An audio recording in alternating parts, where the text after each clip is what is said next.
Segunda Guerra Mundial entró en su cuarto año, se había convertido en un enfrentamiento verdaderamente global. En 1943, cada vez más naciones se habían visto envueltas en el conflicto, ya fuera alineándose con los aliados o con las potencias del eje, o quedando impotentes bajo la ocupación militar.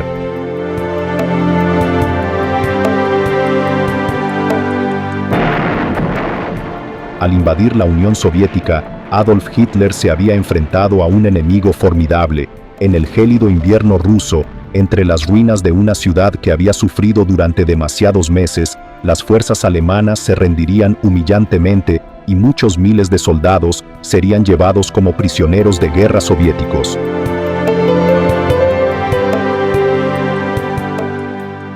La pérdida de Stalingrado supuso un punto de inflexión, ya que el Ejército Rojo se envalentonó para iniciar una nueva ofensiva contra los ocupantes alemanes, recuperando su vasta nación pieza a pieza. Los alemanes de a pie eran cada vez más conscientes de la importante ventaja que los estadounidenses aportaban al esfuerzo bélico aliado. Los bombarderos de la Fuerza Aérea estadounidense se unieron a la RAF en audaces incursiones sobre puertos, centros industriales y grandes ciudades, enviando un mensaje de desafío y determinación a Hitler y sus generales, y tratando también de socavar aún más la menguante confianza del público en el liderazgo del Führer. En 1943, también había motivos para el optimismo en la Guerra del Pacífico contra Japón. Para los jóvenes marines estadounidenses, la isla de Guadalcanal, en el Mar del Sur, era sinónimo de todo menos un paraíso tropical. Había llegado a significar noches interrumpidas por el estruendo de las bombas y el fuego de artillería, combates salvajes en la selva empapada, marines que se lanzaban a las trincheras para protegerse, mientras los aviones japoneses ametrallaban el paisaje, mientras los estadounidenses luchaban contra la malaria y la disentería, además de esquivar los disparos de los francotiradores. Pero el control que Japón había ejercido con tenacidad sobre Guadalcanal se estaba aflojando de forma lenta pero segura, y la victoria llegó antes de lo que los comandantes estadounidenses y australianos se atrevían a esperar. En todo el sudeste asiático, el militarismo japonés seguía sometiendo a diversas naciones y poblaciones a su duro dominio, desmintiendo las promesas de Japón de que conduciría a las naciones asiáticas hacia un nuevo y brillante futuro. La Segunda Guerra Mundial planteó un verdadero dilema a los nacionalistas anticolonialistas de la región. ¿Debían creer en las promesas de Japón o unirse a los aliados?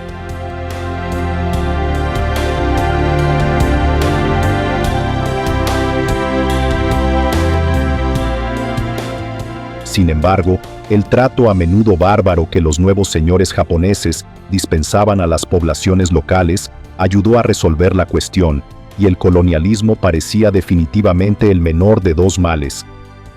Es más, el presidente estadounidense Roosevelt estaba construyendo cuidadosamente una relación de cooperación con China, una nación en guerra con Japón, desde 1937. Los chinos estaban firmemente del lado de la victoria aliada, a pesar de sus reservas sobre la cooperación con Occidente. Además, en el norte de África, los aliados recibieron una acogida favorable por parte de la población indígena. Estos observaban en silencio cómo las mareas de la guerra fluían y refluían por sus tierras. Se estaba librando un choque entre titanes europeos que, afortunadamente, se desarrollaba en su mayor parte en los áridos desiertos más allá de sus ciudades. Para los aliados, el éxito en las arenas y las colinas rocosas del norte de África les dio la esperanza de que el fin del nacionalsocialismo de Hitler y su malvada ideología de pureza racial era ahora a la vista. A principios de 1943, las tropas estadounidenses y británicas que habían desembarcado por sorpresa en las costas de Marruecos y Argelia al comienzo del invierno seguían intentando avanzar hacia el este, con la esperanza de unirse finalmente a las fuerzas del mariscal de campo británico Bernard Montgomery. El octavo ejército de Montgomery avanzaba por la costa mediterránea desde la otra dirección, pisándole los talones a los alemanes en retirada, liderados por el mariscal de campo Erwin Rommel, el zorro del desierto de Hitler. La victoria de Montgomery sobre las fuerzas de Rommel en el campo de batalla del desierto de El Alamein, en Libia, había supuesto un gran impulso para la moral británica. No obstante, el avance aliado en El Alamein había llevado a Hitler a dar mayor importancia estratégica al norte de África. Junto con su aliado italiano, Benito Mussolini, Hitler había enviado más hombres y equipo a la región por mar y aire desde Sicilia. Además, los éxitos aliados en el norte de África habían llevado a Hitler a ordenar la ocupación directa de la parte sureste de Francia, que hasta ese momento había sido administrada por el gobierno francés pro-nazi, con sede en la ciudad de Vichy. Toda Francia estaba ahora directamente bajo la mano de hierro de los nazis, y la mayor parte del resto de Europa estaba bajo el dominio directo de los nazis, o gobernada por gobiernos que se habían alineado con Hitler. Y los planes del Führer para un nuevo orden, basado en ideas de supremacía racial, se estaban intensificando. El foco del odio de Hitler eran los judíos de Europa, y en los 9 meses anteriores, 5 campos de exterminio en la Polonia ocupada por los nazis habían comenzado sus operaciones asesinas. Mientras tanto, en Estados Unidos, la opinión pública seguía unida detrás del presidente Roosevelt en apoyo de la guerra contra Alemania y las potencias del eje, incluido, por supuesto, Japón. El devastador ataque japonés a Pearl Harbor no era algo que se pudiera olvidar fácilmente, ni perdonar jamás.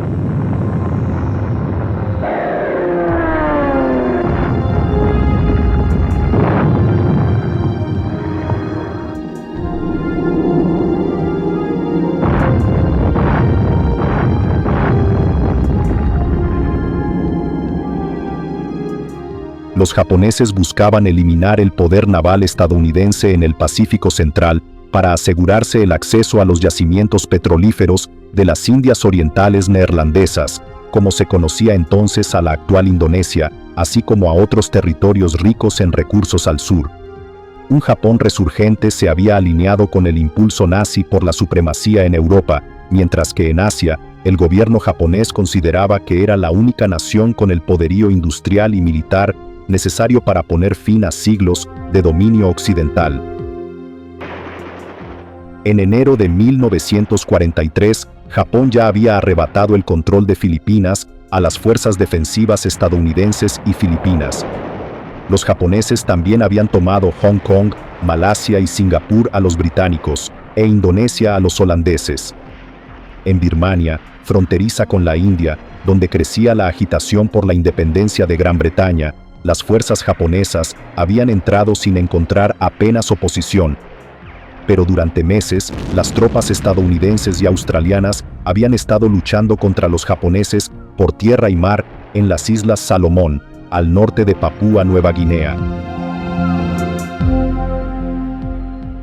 Finalmente, los comandantes militares japoneses decidieron reducir sus pérdidas y evacuar lo que quedaba de sus fuerzas de la isla clave de Guadalcanal, en las Islas Salomón.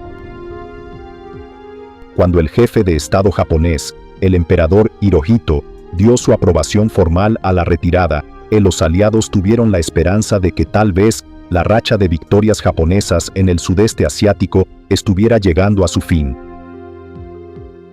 Y al otro lado del mundo, en medio de las nieves del invierno ruso, los alemanes también se enfrentaban a una dura oposición, ya que las tropas soviéticas y nazis estaban enzarzadas en una guerra de desgaste, el trascendental enfrentamiento entre la Alemania de Hitler y la Unión Soviética, que había comenzado cuando los nazis cruzaron la frontera desde la Polonia, ocupada un año y medio antes, entraba en enero de 1943 en su trágico acto final. Hitler esperaba que el régimen comunista de Joseph Stalin se derrumbara desde dentro, pero este frente oriental había resultado ser una sangría cada vez más peligrosa para los recursos humanos y militares del Tercer Reich. Los alemanes habían descubierto por las malas lo decidida que estaba el Ejército Rojo a resistirles. Ahora, un segundo y duro invierno ruso estaba minando la moral de los soldados alemanes, agotados y helados, y en ningún lugar más que en la ciudad de Stalingrado, a orillas del caudaloso río Volga. Stalingrado, hoy conocida como Volgogrado, se encuentra a unos 965 kilómetros al sur de Moscú, pero su ubicación le permitía controlar el transporte fluvial de suministros hacia el norte de la Unión Soviética. Las fábricas de su zona industrial habían seguido produciendo tractores y armamento a pesar de la guerra y la invasión. Y más allá de la ciudad, al sur, se extendía la rica región petrolera del Cáucaso, que los soviéticos consideraban una parte vital de su imperio. Por todas estas razones, la ciudad de Stalingrado había atraído la atención de Hitler, y el verano anterior había sufrido un bombardeo masivo de la Luftwaffe, mientras el sexto ejército alemán intentaba rodearla por tierra. A medida que la ciudad quedaba reducida a escombros, el número de muertos ascendió a decenas y luego a cientos de miles. Los rusos, tanto civiles como militares, sufrieron con diferencia el mayor número de bajas. Pero entonces, en noviembre de 1942, una contraofensiva del Ejército Rojo atrapó a las fuerzas alemanas, junto con algunos contingentes de Rumanía e Italia, en un enclave de tierra en la orilla oeste del río, e impidió que los refuerzos alemanes lograran abrirse paso.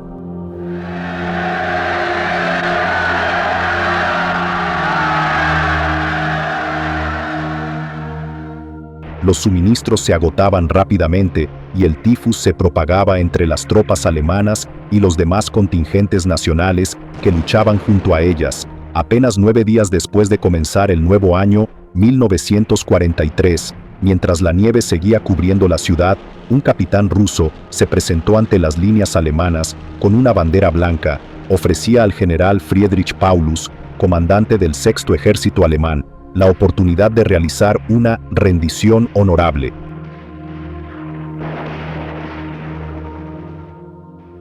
Paulus era un estratega experimentado que había comenzado su carrera militar antes de la Primera Guerra Mundial y que estaba haciendo todo lo posible por cumplir las órdenes del Führer de defender Stalingrado a toda costa. Sin embargo, poco podía hacer, y Paulus y sus hombres se dieron cuenta de que se esperaba que lucharan hasta la muerte.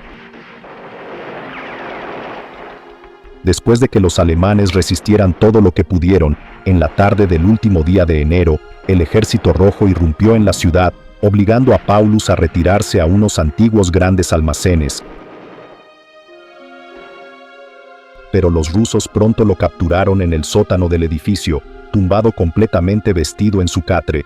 Él y sus hombres ya no tenían fuerzas para seguir luchando. A todos los efectos, la pesadilla que había sido la batalla de Stalingrado había terminado.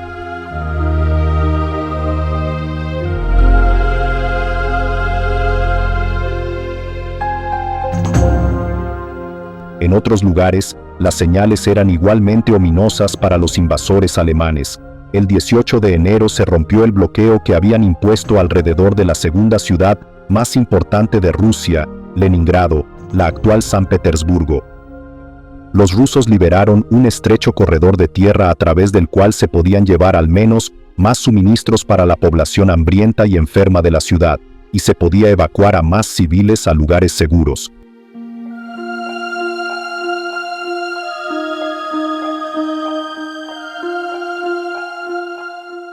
Stalin llevaba tiempo presionando a Estados Unidos y Gran Bretaña para que abrieran un frente en Europa Occidental con el fin de aliviar parte de la presión sobre la Unión Soviética. Aunque aún no era posible abrir un segundo frente en Europa, los avances de los aliados en el norte de África ya habían desviado parte de los recursos militares del eje de Rusia. Mientras las fuerzas aliadas en el norte de África se tomaban un respiro, empantanadas por las lluvias invernales, en las más altas esferas políticas se estaban gestando movimientos para acordar qué se debía hacer a continuación.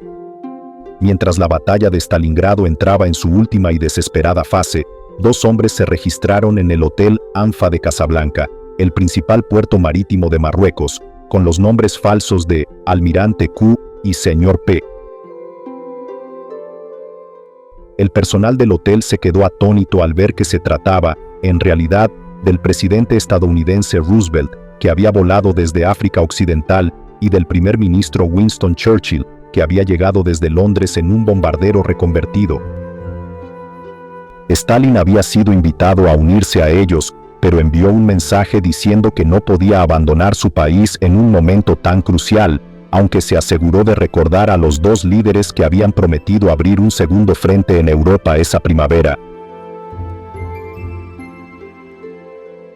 Marruecos era un protectorado francés anteriormente controlado por comandantes leales al gobierno Ea de Vichy. Ahora representaba un lugar de encuentro seguro para los dos líderes, ya que, tras la llegada de los aliados, el alto mando francés, el almirante Darlan, había renunciado a su lealtad a Vichy y cedido formalmente a Estados Unidos el derecho a supervisar todos los puertos, el transporte y los movimientos de tropas. Cuando Darlan fue asesinado por un disidente francés pocas semanas después, su puesto como administrador del norte de África fue ocupado por otro antiguo partidario de Vichy, el general Henri Giraud. Este había sido preparado para este papel por los estadounidenses, para gran disgusto de otro general francés, Charles de Gaulle. Se había opuesto al nazismo y al gobierno de Vichy desde el principio, y como comandante de las fuerzas francesas libres con base en Londres, se había convertido en un símbolo de la resistencia francesa. Los dos generales franceses también fueron persuadidos para que asistieran a las 9 jornadas de conversaciones en el Hotel Anfa, que pasarían a la historia como la Conferencia de Casablanca, donde se vieron obligados a mantener su hostilidad dentro de los límites diplomáticos. Las relaciones entre Roosevelt y Churchill eran mucho más fáciles, ya que era la cuarta vez que los dos líderes se reunían desde el comienzo de la guerra. Al terminar la Conferencia de Casablanca, Roosevelt declaró a la prensa que él y Churchill habían acordado que la guerra continuaría hasta que los aliados obtuvieran una rendición incondicional. No habría acuerdos con el enemigo y los responsables de las atrocidades serían juzgados. De hecho, los aliados habían decidido esta política antes de Casablanca. En Estados Unidos y Gran Bretaña se criticó la política de colaborar en el norte de África con antiguos comandantes de Vichy que anteriormente habían colaborado con los nazis. Por lo tanto, Roosevelt y Churchill tuvieron que volver a insistir en que su objetivo era la derrota total del nazismo y toda su grotesca ideología. Y como señala Stalin, Roosevelt también dijo a los periodistas que le escuchaban que quería rendir homenaje al enorme peso de la guerra que estaba soportando Rusia. Sin embargo, algunas de las decisiones más importantes tomadas en Casablanca tuvieron que mantenerse inevitablemente fuera del ámbito público. La primera fue la decisión de que el segundo frente que se abriría contra la Alemania nazi en Europa sería inicialmente a través de Sicilia o Cerdeña y hacia la Italia continental, en lugar de a través del noroeste de Francia. También se decidió que la invasión a través del Canal de la Mancha no sería posible en 1943. Aún no había suficientes tropas estadounidenses en Inglaterra, ni suficientes barcos preparados para llevar a cabo un desembarco importante en Francia. No obstante, se comenzó a planificar seriamente esta invasión para 1944. Otro resultado no divulgado de la reunión de Casablanca fue un acuerdo por el que los bombardeos sobre Alemania por parte de bombarderos estadounidenses y británicos tendrían como objetivo alejar el poderío militar alemán de los teatros de guerra rusos y mediterráneos. Los bombardeos también tendrían como objetivo destruir la infraestructura militar e industrial de Alemania y, en palabras del acuerdo, minar la moral del pueblo alemán hasta el punto de debilitar fatalmente su capacidad de resistencia armada.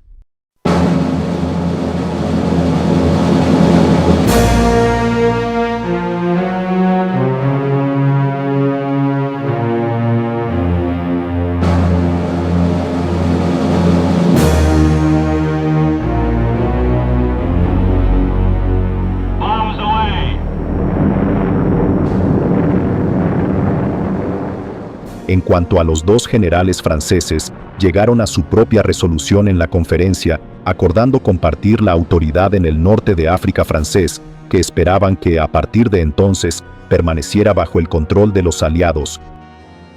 Aún así, el norte de África estaba resultando muy poco acogedor para los aliados recién desembarcados, y la carretera que atravesaba Túnez para enlazar con los hombres de Montgomery era, como mínimo, difícil. Habían cruzado la frontera con Túnez semanas antes, pero se habían visto frenados por las unidades alemanas y las lluvias invernales, que habían hecho intransitables las carreteras. En la capital, Túnez, situada a una tentadora distancia de la isla italiana de Sicilia, los alemanes y los italianos habían estado reforzando su presencia militar, reubicando aviones de transporte desde el frente oriental. El comandante francés en Túnez seguía siendo leal a Vichy y permitía a los alemanes utilizar los aeródromos tunecinos para este transporte aéreo. Mientras la marina italiana luchaba contra la escasez de petróleo, los aliados sufrían la falta de barcos suficientes para transportar a sus tropas a través del Mediterráneo, incluso con embarcaciones civiles como cruceros reclutados para el servicio. Tras la batalla de El Alamein, Rommel nunca más sería capaz de mantener un frente firme contra Montgomery y sus hombres, entre los que se encontraban sudafricanos, indios, neozelandeses y otros junto a soldados británicos. Al amanecer del 23 de enero, un tanque británico con 7 Gordon Highlanders, aferrados a él, entró ruidosamente en la desierta capital libia, Trípoli, después de recorrer una carretera costera vacía pero fuertemente minada, donde todos los puentes habían sido demolidos por las fuerzas del Eje en retirada.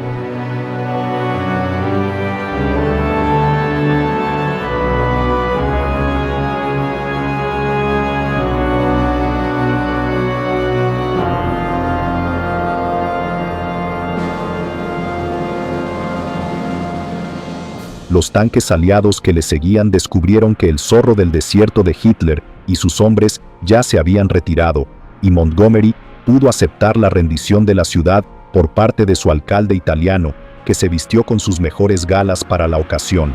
La captura de Trípoli significó que Rommel, que ahora retrocedía hacia Túnez, había perdido su principal base de suministros, y los italianos habían perdido la última parte de su imperio africano. Sin embargo, aunque los nazis estaban perdiendo su dominio sobre el norte de África, seguían siendo dominantes en toda Europa, y no había forma de detener su reinado de terror en las naciones que ocupaban. A principios de 1943, había 5 campos de exterminio en funcionamiento en la Polonia ocupada, a diferencia de los campos de concentración, donde los nazis encarcelaban a una serie de opositores políticos y religiosos, y a personas que consideraban socialmente desviadas. Los campos de exterminio se construyeron expresamente con el fin de llevar a cabo asesinatos a escala industrial.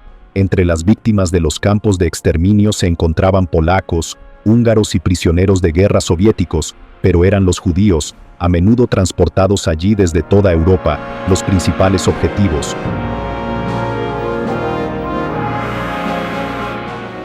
Al frente de este genocidio estaba Heinrich Himmler, uno de los secuaces más poderosos de Hitler. Las SS de Himmler operaban unidades policiales y militares junto al ejército alemán regular, y sus miembros eran reclutados por su compromiso ideológico con el nazismo y su supuesta pureza racial. Las SS eran el prototipo de la raza superior con la que soñaba Hitler.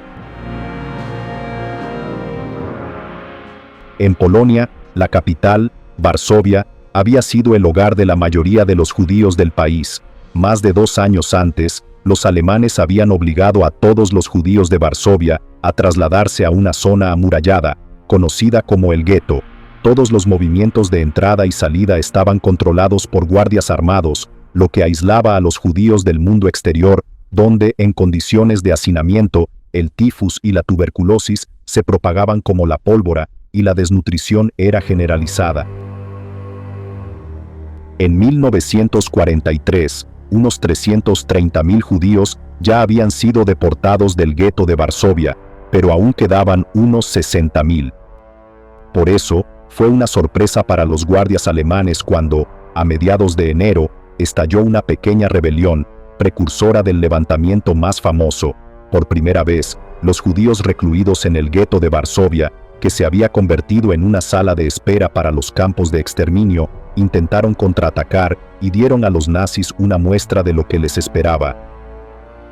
De vuelta en Alemania, la gente común que llevaba una vida cotidiana también comenzaba a sentirse desilusionada con Hitler y el régimen nazi, sobre todo porque a finales de mes, tanto la Fuerza Aérea Americana como la RAF habían estado bombardeando objetivos importantes, entre ellos Berlín.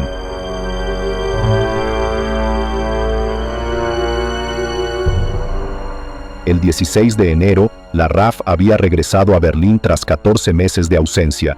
La ciudad fue alcanzada por 8.000 bombas de gran tamaño y miles de bombas incendiarias más pequeñas, y los intensos bombardeos continuaron durante una segunda noche. 10 días después, los bombarderos estadounidenses realizaron sus primeros ataques sobre territorio alemán, en un ataque diurno contra la base naval de Wilhelmshaven, en el Mar del Norte, al oeste de Hamburgo. A continuación, la propia Hamburgo fue objeto de ataques, y el sábado 30 de enero la RAF conmemoró el 10º aniversario de la Alemania nazi, con 2 bombardeos diurnos sobre el país.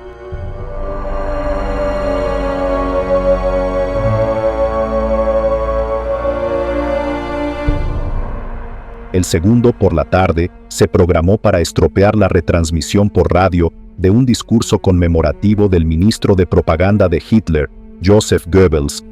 Independientemente de las dudas que pudiera tener el pueblo alemán y de las preguntas que se hicieran los colaboradores más cercanos de Hitler sobre su estado mental, Goebbels era el más leal de todos. Y nunca antes se había necesitado tanto la elocuencia de Joseph Goebbels, sobre todo cuando empezaron a filtrarse las noticias de la derrota alemana en la batalla de Stalingrad. Stalingrad fue la primera derrota militar a gran escala de los nazis, y no se podía ocultar la magnitud de las pérdidas a un pueblo alemán ya desanimado.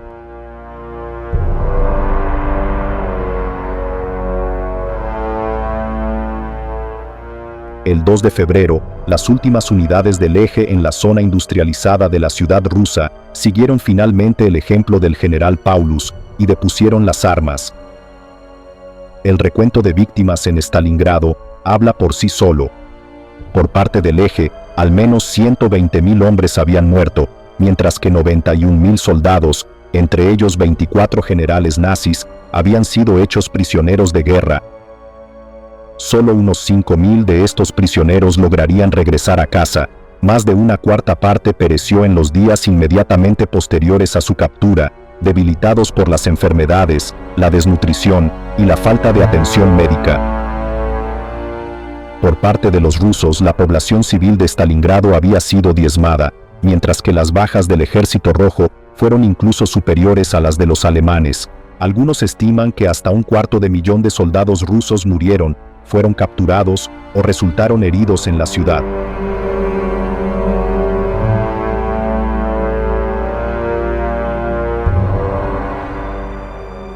En su cuartel general de campaña en Rastenburg, en Prusia Oriental, Hitler reprendió a sus generales. La aplastante derrota en Stalingrado había aumentado su desconfianza hacia sus oficiales superiores, muchos de los cuales habían sido soldados de carrera mucho antes de convertirse en nazis. Y la inquietud de Hitler estaba bien fundada, sobre todo porque, tras Stalingrado, el general Paulus se convirtió en uno de los líderes de una liga de oficiales alemanes patrocinada por los soviéticos, en la que realizaba emisiones de radio, en las que instaba a sus compañeros oficiales a derrocar a Hitler.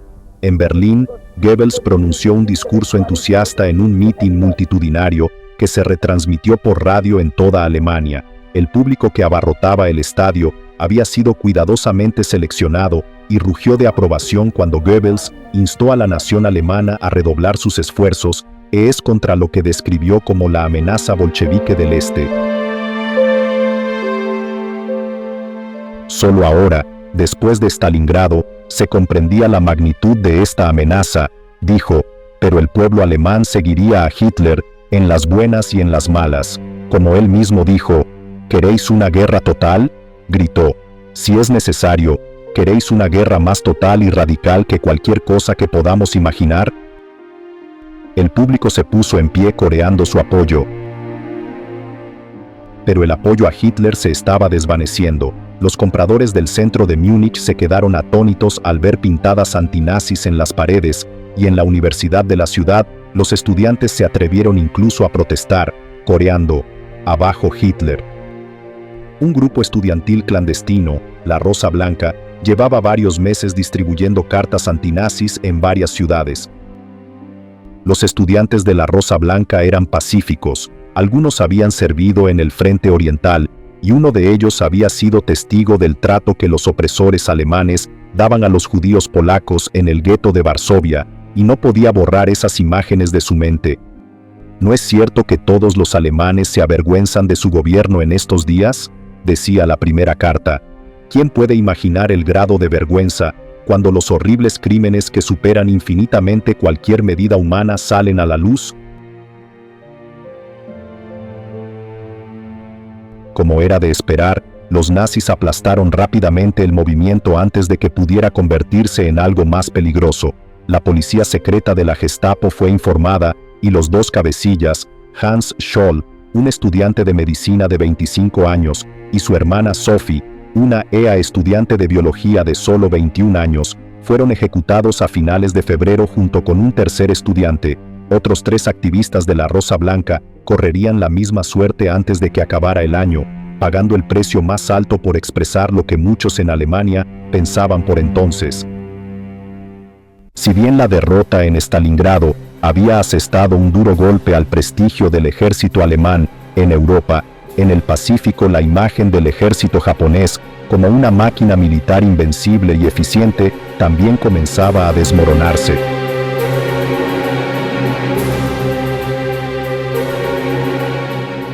Los aliados habían elegido el poco conocido archipiélago de las Islas Salomón en el Pacífico Sur como punto de partida para su contraofensiva contra Japón. Cuando los japoneses ocuparon algunas de las islas más grandes, las tropas estadounidenses y australianas desembarcaron en una de ellas, Guadalcanal. La isla tenía un aeródromo en construcción, y si los japoneses lograban tomar el control y ponerlo en funcionamiento, sin duda podrían amenazar las rutas de suministro entre Estados Unidos, Australia y Nueva Zelanda. Durante el otoño y el invierno de 1942, los japoneses libraron una feroz batalla por tierra, mar y aire, mientras que los isleños simpatizantes de los aliados vigilaban los movimientos del ejército japonés.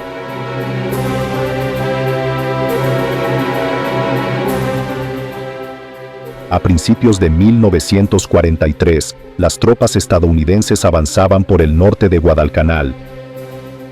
El aeródromo ya estaba en manos estadounidenses, pero temían una nueva ofensiva japonesa.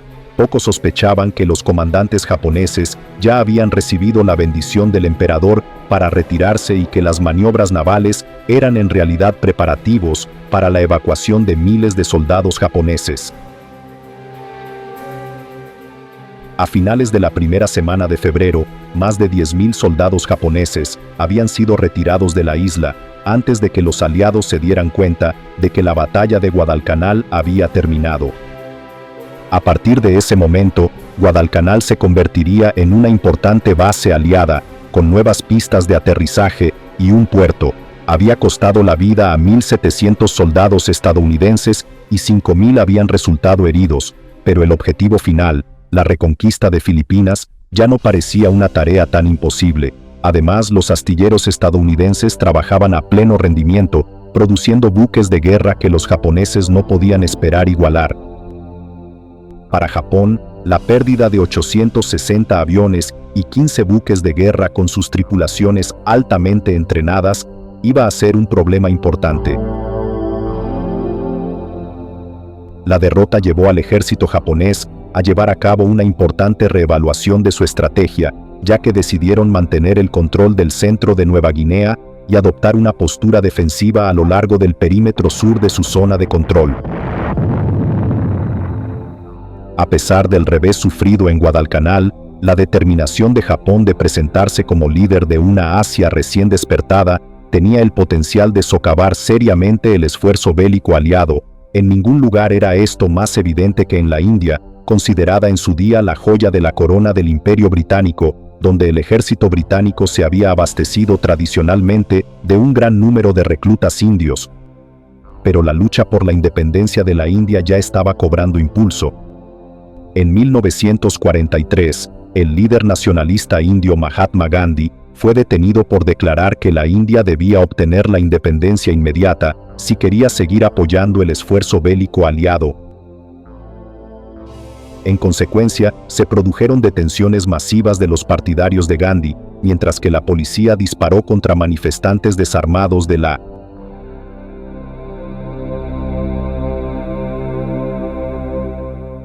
En el este de la India, la población local ya no sentía temor por sus señores británicos. Tras haber presenciado su humillante retirada de Birmania el año anterior y había recurrido al sabotaje de las vías férreas y las líneas telegráficas. La pérdida de Birmania había privado de un plumazo a la India del 15% de su suministro de arroz, el alimento básico del que dependían los pobres del país. Por lo tanto, los británicos se dieron cuenta rápidamente de que era vital recuperar el control de Birmania para sofocar las rebeliones en la India, así como para derrotar a los japoneses. Cuando gran parte de la costa este de China, la famosa carretera de Birmania había sido la principal ruta para llevar suministros a las fuerzas nacionalistas chinas en el interior del país. Pero ahora que los japoneses habían cerrado esta carretera, los aliados necesitaban abrir otra ruta para garantizar el suministro a China. El presidente estadounidense Roosevelt creía firmemente que la ayuda de China era vital en la batalla contra los japoneses y había convencido al líder chino, Chiang Kai-shek, para que aceptara al teniente general estadounidense Joe Stilwell como su asesor militar, con el título de comandante en jefe. En una reunión celebrada en Nueva Delhi, el 7 de febrero, Chiang Kai-shek accedió a proporcionar mano de obra para ayudar a reconquistar Birmania a cambio de la ayuda estadounidense. Stilwell ya supervisaba la construcción de una nueva carretera desde Ledo, en la India, para conectar con el tramo final de la carretera de Birmania. Las obras de esta ambiciosa hazaña de ingeniería avanzaban lentamente a principios de 1943, con la ayuda de unos 15,000 soldados estadounidenses, la mayoría de ellos afro-os, y 35,000 indios. Las enfermedades tropicales se cobraron un alto precio. Cientos de soldados estadounidenses murieron durante la construcción de la carretera de Ledo, al igual que muchos de los lugareños que también participaron en ella.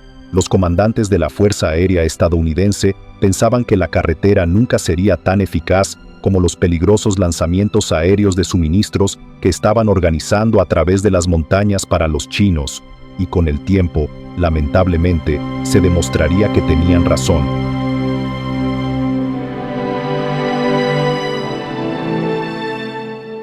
Una ofensiva terrestre británica contra los japoneses en la costa occidental de Arakan, en Birmania, en la bahía de Bengala, avanzaba con la misma lentitud.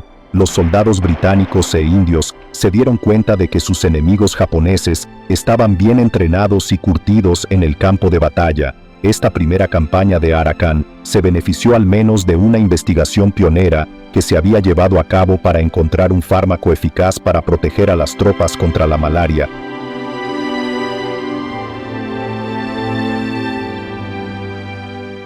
A medida que avanzaba el mes de febrero, los británicos necesitaban desesperadamente un impulso para levantar la moral, y el éxito en Birmania sin duda lo proporcionaría. En el momento perfecto, una unidad de fuerzas especiales que había estado entrenando al otro lado de la frontera, en la India, se encontró en el punto de mira de los medios de comunicación. Se habían elaborado planes para que se infiltraran tras las líneas japonesas en Birmania y, en general, interrumpieran los suministros enemigos, destruyendo los sistemas de transporte siempre que fuera posible, y su comandante británico dijo a los periodistas que esta fuerza especial se llamaría Chindits, en honor a un mítico león birmano. Con unos 3,000 hombres, los Chindits cruzaron la frontera desde la India y se adentraron en Birmania, pero se encontraron con un terreno mucho más difícil de lo esperado. Las fuerzas lograron volar varios puentes y se enfrentaron a la infantería japonesa, divisiones, pero a finales de marzo recibieron la orden de regresar a la India. Sin embargo, a pesar de que solo consiguieron interrumpir las comunicaciones ferroviarias japonesas durante menos de una semana, la historia de los Chindits recibió una amplia cobertura mediática y sin duda mejoró la moral británica en la India y en el país. Evidentemente, con una mejor planificación, sería posible debilitar a los japoneses en la Guerra de la Selva. A medida que avanzaba 1943, los aliados se vieron en la necesidad de adaptar su estrategia militar a una variedad de terrenos inhóspitos. La selva birmana exigía sin duda tácticas de guerrilla, pero los amplios horizontes del norte de África proporcionaban el escenario para estrategias militares más clásicas.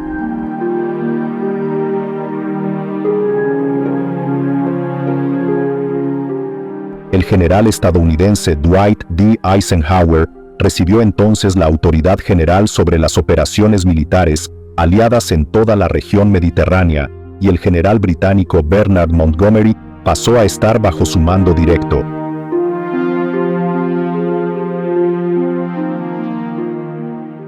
Eisenhower era un comandante militar poco habitual, ya que nunca había participado en combate, pero gracias a su consumada habilidad y experiencia en mediación y diplomacia, se había ganado el respeto de todos los comandantes del frente, lo que, de hecho, era un logro bastante notable. No obstante, Eisenhower tenía por delante una tarea difícil y necesitaría la cooperación total de todos aquellos a su mando.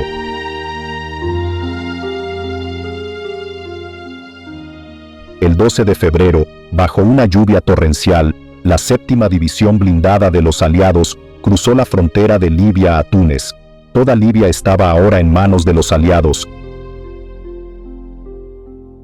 y Montgomery pudo supervisar la descarga de nuevos equipos y suministros en el puerto de Trípoli, recientemente despejado. Era preocupante que unas 17.000 fuerzas italianas y alemanas se encontraran ahora en Túnez, y era imperativo impedir que Rommel se uniera a ellas. A mediados de febrero, Rommel se dirigió hacia el oeste para interceptar a las fuerzas aliadas, cuya principal base de suministros se encontraba en la ciudad argelina de Tebesa, justo al otro lado de la frontera con Túnez, pero la carretera a Tebesa serpenteaba por una estrecha pista de montaña conocida como el Paso de Kasserine. Este fue el escenario del primer enfrentamiento a gran escala entre las fuerzas estadounidenses y alemanas en la Segunda Guerra Mundial, y las tropas estadounidenses, sin experiencia, sufrieron grandes bajas. Las armas ligeras y los tanques estadounidenses tenían pocas posibilidades frente al pesado equipamiento alemán, pero en pocos días, los aliados recuperaron el control del paso gracias al uso estratégico y preciso de la fuerza aérea. Por fin parecía que se acababa el tiempo para el zorro del desierto de Hitler, y en Gran Bretaña se agradecía mucho cualquier cosa que mejorara la moral.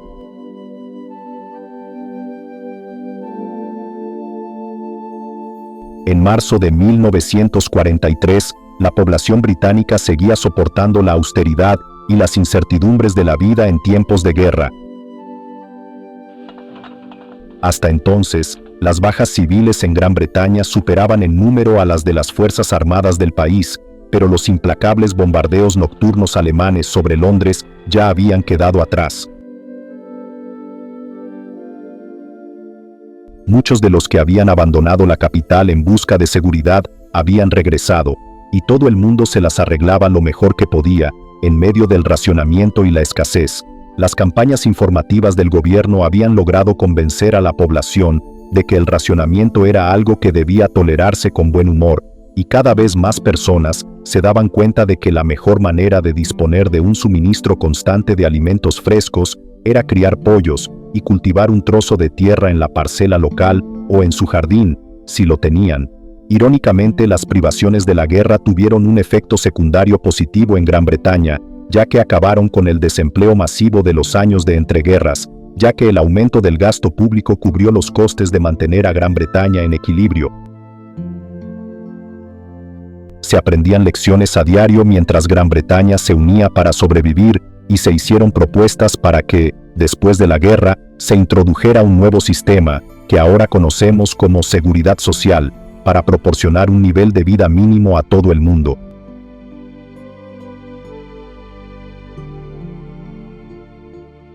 también sería necesario un servicio nacional de salud que ofreciera asistencia sanitaria a todos, en lugar de que los médicos solo estuvieran disponibles para aquellos que pudieran pagarlos. El informe Beveridge, que detallaba las propuestas, resultó ser un éxito de ventas inesperado y se imprimió una versión resumida para distribuirla entre las Fuerzas Armadas. Desde la cuna hasta la tumba, se avecinaba una nueva era, y mientras la gente esperaba con ilusión el día en que terminara la Segunda Guerra Mundial, una cosa era segura: la vida nunca volvería a ser la misma. The maximum of individual freedom and responsibility that is consistent with the abolition of want.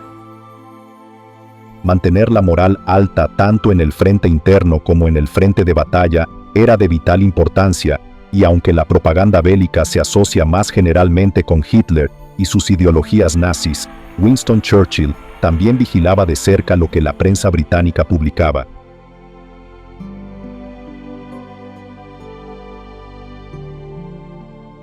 Un ejemplo claro fue el suceso del 2 de marzo, cuando el pánico se apoderó de una estación de metro de Londres que se utilizaba como refugio antiaéreo en Bethnal Green, lo que provocó la muerte de 173 personas. Muchas eran mujeres y niños, e irónicamente esa noche, las bombas alemanas de las que habían huido no mataron a ni. Los habitantes del East End no podían entender por qué el desastre recibió tan poca cobertura en los periódicos, pero en realidad había una muy buena razón para el silencio de los medios de comunicación. Winston Churchill había decidido que dar relevancia a la noticia podría dañar la moral, y lo que es peor, proporcionar munición valiosa a la maquinaria propagandística alemana, algo que estaba decidido a evitar, por lo que ordenó que se suprimiera la noticia. Sin embargo, en la primavera de 1943, la conciencia de lo que estaba sucediendo con los judíos europeos en las zonas bajo control nazi iba en aumento, lo que hizo que los aliados estuvieran más decididos que nunca a derrotar a Hitler, y rápido.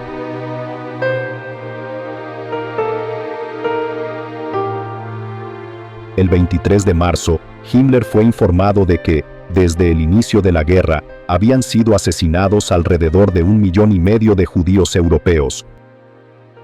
Ese mismo día, por pura coincidencia, el arzobispo de Canterbury se levantó en la Cámara de los Lores de Londres y suplicó al gobierno británico que ayudara a los judíos de Europa. En este momento tenemos sobre nosotros una enorme responsabilidad, dijo. Estamos ante el tribunal de la historia, de la humanidad y de Dios. Las autoridades británicas sabían desde hacía tiempo lo que estaba ocurriendo en los campos de concentración gracias a las actividades de descifrado de códigos en Bletchley Park, en Buckinghamshire, que vigilaba todas las comunicaciones nazis. También les llegaban informes del movimiento clandestino polaco, y el Congreso Judío Mundial en Ginebra hacía todo lo posible por alertar al gobierno británico de lo que realmente estaba ocurriendo. Irónicamente, algunos funcionarios y políticos británicos descartaron las historias como propaganda, mientras que otros estaban preocupados por la posibilidad de lo que llamaban una avalancha de inmigrantes extranjeros. Winston Churchill creía firmemente que la mejor manera de ayudar a quienes estaban siendo tratados de forma tan atroz en los campos de concentración era seguir adelante con determinación y derrotar a la Alemania nazi. Las noticias procedentes del norte de África eran muy positivas, y en marzo, Montgomery había consolidado una posición de fuerza considerable. Contaba con 400 tanques, mientras que Rommel solo tenía 160, y los aliados también eran superiores en el aire, ya que habían construido nuevos aeródromos en el norte de África, lo que significaba que ya no dependían de su base en Malta. Había llegado el momento de que los aliados consideraran la invasión de Italia, y un bombardeo sobre Sicilia dejó a Hitler sin ninguna duda sobre lo que se estaba planeando.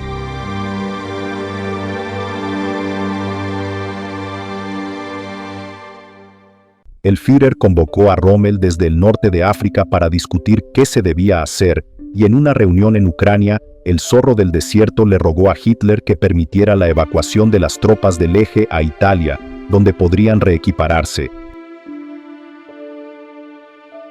Pero ni Hitler ni Mussolini estaban dispuestos a aceptar una retirada tan obvia, mientras que Rommel comenzaba a cansarse del falso optimismo y la falta de realismo de los dos líderes.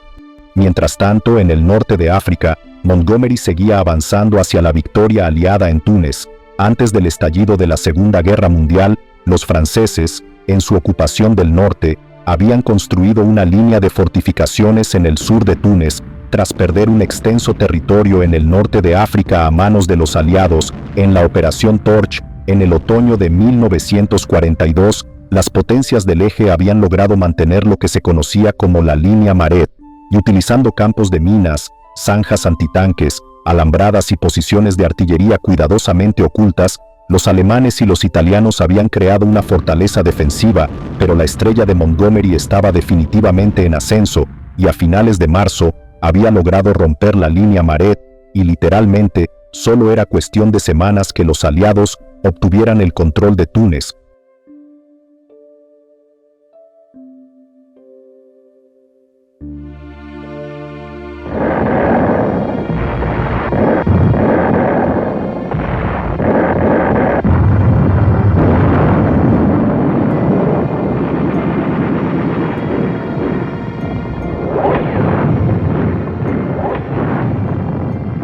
Un paso más cerca de la victoria total en el norte de África, los aliados ya se preparaban para la invasión de Sicilia, irónicamente, Rommel estaba destinado a no volver nunca más a África.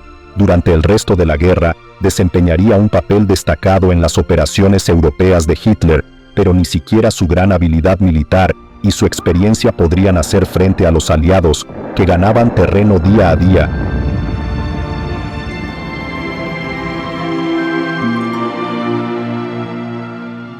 La marea estaba cambiando, y hasta las víctimas más oprimidas de Hitler comenzaban a sentir una sensación de esperanza. En Polonia, sin que los nazis lo supieran, se estaba planeando un gran levantamiento en el gueto judío de Varsovia, mientras la resistencia del espíritu humano brillaba a través de la oscuridad y la desesperación. A medida que la apertura de un nuevo frente parecía cada vez más posible en el sur de Europa, ya que las fuerzas alemanas e italianas estaban perdiendo lenta pero seguramente su posición en Túnez, la determinación de Churchill de avanzar hacia una rápida victoria cobraba impulso, y aún llegaban mejores noticias del teatro de guerra del Pacífico, ya que los aliados por fin comenzaban a tomar la delantera, mientras los japoneses se veían obligados a afrontar la perspectiva de que su ejército imperial podría no ser tan invencible como habían creído al principio.